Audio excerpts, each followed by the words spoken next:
Good morning, student. Today we will study about the chapter Nelson Mandela Long Walk to Freedom.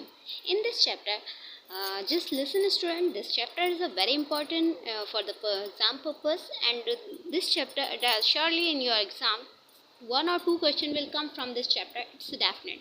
So let us study this chapter. What is given in this chapter? So this chapter is a extract from the autobiography of Nelson Mandela. ये जो आपका chapter है along walk to freedom, ये Nelson Mandela की जो autobiography है उससे लिया गया एक पार्ट है। And Nelson Mandela renowned president of south Africa. Nelson Mandela है वो आपके साउथ अफ्रीका के एक बहुत जाने माने प्रेसिडेंट है, जो कि एक पहले ब्लैक प्रेसिडेंट है जो कि साउथ अफ्रीका की फील्ड में, उसके लैंड में फर्स्ट टाइम अपॉइंटेड हुए थे। It begins with the description of their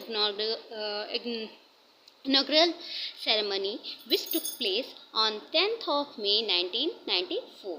ये चैप्टर आपका स्टार्ट होता है जब इनॉग्रेशन सेरेमनी होती है, जब हमारे पहले ब्लैक प्रेसिडेंट नेल्सन मंडेला जो प्रेसिडेंट बनते हैं वो अपने पद को जब ग्रहण करते हैं और जब वो अपॉइंट किए जाते हैं। ये चैप्टर उसी जो चैप्टर है उस इंसिडेंट से स्टार्ट होता है, या उसी इंसिडेंट के बारे में पहले डिस्क्रिप्शन दिया हुआ है इसमें।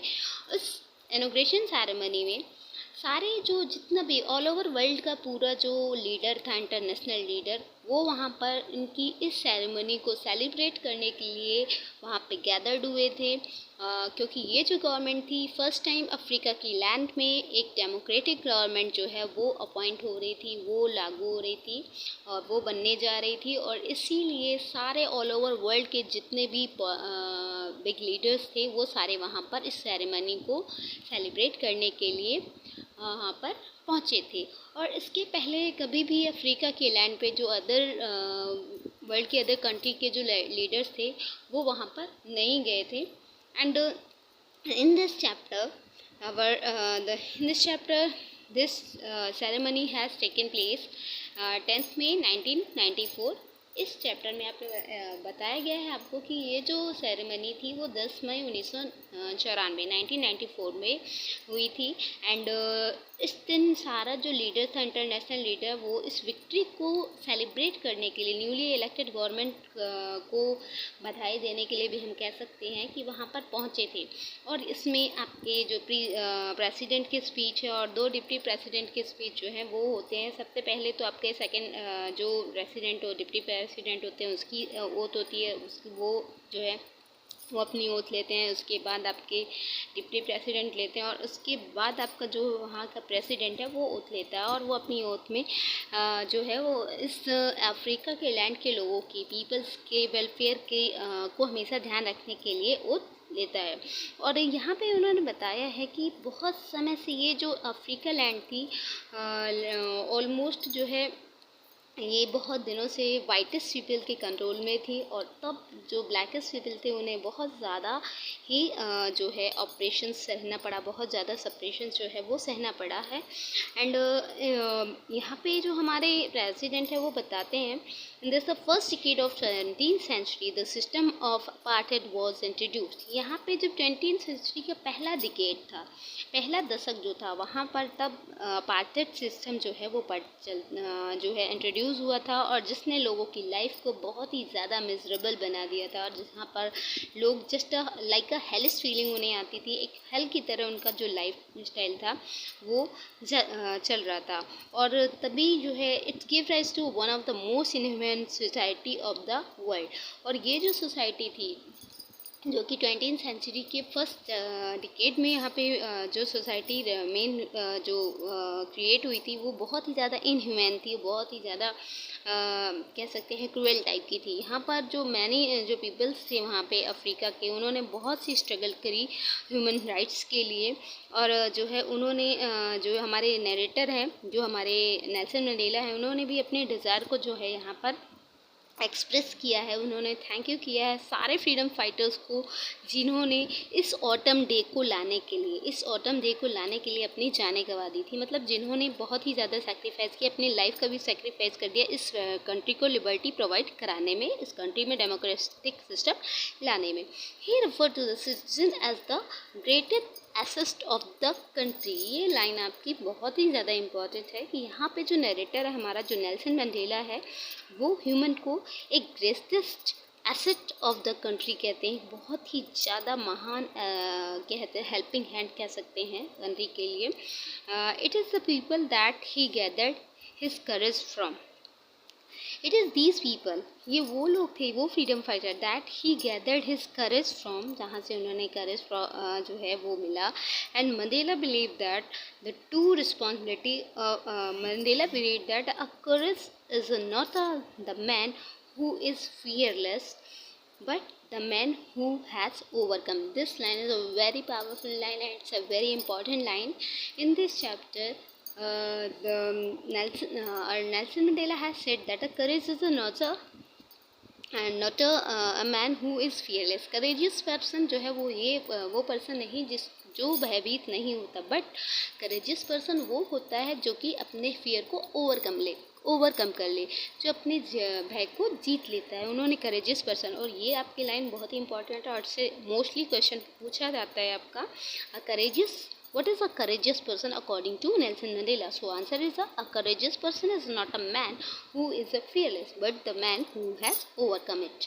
तो यहाँ पर उन्होंने बताया है कि करेज जो है बीइंग फियरलेस नहीं होता है, बट करेजियस होता है वो पर्सन जो कि अपने फियर को ओवरकम कर ले, अपने भय को जीत ले।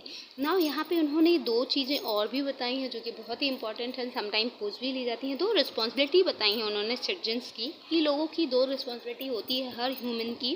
फर्स्ट उसका जो होता है ऑब्लिगेशन होती है towards it's society, and second obligation उन्होंने बताया है कि टुवर्ड्स हिज फैमिली, कि हर जो ह्यूमन बीइंग है, एवरी ह्यूमन बीइंग का टू ऑब्लिगेशन उन्होंने बताई है। पहला तो उसकी खुद की सोसाइटी के लिए, वेलफेयर के लिए, और दूसरी उसकी खुद की फैमिली के लिए।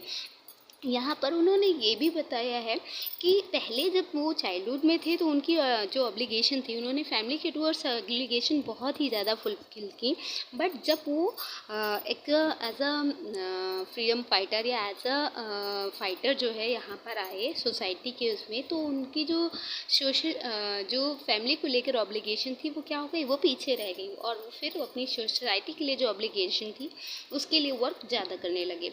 He became a man of a people when he realized that the idea of a freedom was an illusion for him. यहाँ पे जब उन्हें ये समझ में आता है कि जो आइडिया था उनकी फ्रीडम का वो एक इल्यूजन था, क्योंकि पहले उन्हें क्या लगता था, फ्रीडम उन्हें लगती थी कि कहीं भी घूमना, कहीं भी जाना, स्कूल खेलना, बाहर खेलना, और ये सारा क्या था, ये उनके लिए पहले फ्रीडम थी। जब वो चाइल्डहुड में थे तब उनके लिए फ्रीडम का मतलब कुछ अलग था, लेकिन जैसे ही वो बड़े होते हैं और जैसे ही उन्हें एक्चुअल फ्रीडम के बारे में मालूम चलता है, तो वो सोचते हैं कि जो फ्रीडम मैं पहले चाइल्डहुड में मानता था कि that is a to play outside, to walk anywhere, this is the freedom, it's was a illusion, it was his illusion. Now he became a man of people. When he became the man of people, when he thought about the people of the country, he realized, उन्होंने ये realise किया कि जो उनके लिए freedom का idea था वो क्या था, वो सिर्फ एल्यूजन था।